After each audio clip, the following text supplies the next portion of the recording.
ფუნქციონირებს გამართულად, რომ ეხლა ეს სამოქალაქო მრჩეველთა საბჭო ფუნქციონირებს, ხო, ცხადია. ანუ ვერ ვიტყვით ესე, მე მართლა ვერ ვიტყვი, არის რა თქმა უნდა განსხვავებული მაგალითები, მაგალითად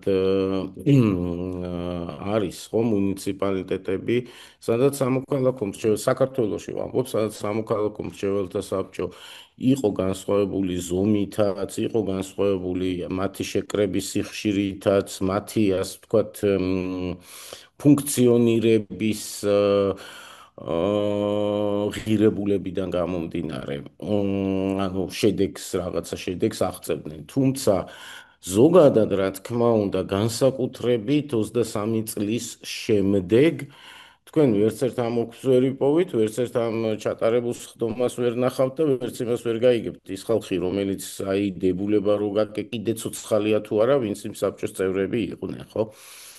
ну, მაგრამ მეორე მხრივ ჩვენ ძალიან კარგად ვიცით, რომ ეხა ამ მხრივ რომ რაღაცა მუნიციპალური დოკუმენტები იყოს საჯაროდ ხელმისაწვდომი, ზოგადად არ არის საქმე კარგად და აქ, ანუ რატო ველოდებით, რომ აქ კარგად უნდა იყოს? არც არავინ რეალურად არ ელოდი.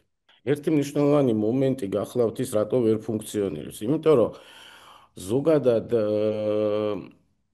რამდენიმე ის არის, ანუ სამოქალაქო მრჩეველთა საბჭოები, ვთქვათ, იყო ძალიან მჭიდრო კავშირში ეგრეთ წოდებულ OGP-სთან, ანუ ღია მმართველობის, ასე ვთქვათ, პროგრამასთან, ხო, რომლის წევრებიც ბევრი მუნიციპალიტეტები იყვნენ.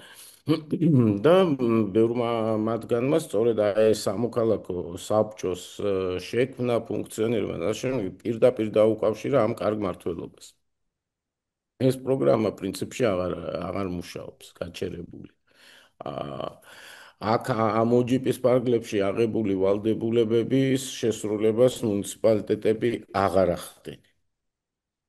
ეხ მათიდან გამომდინარე, ვერც ეს საბჭოები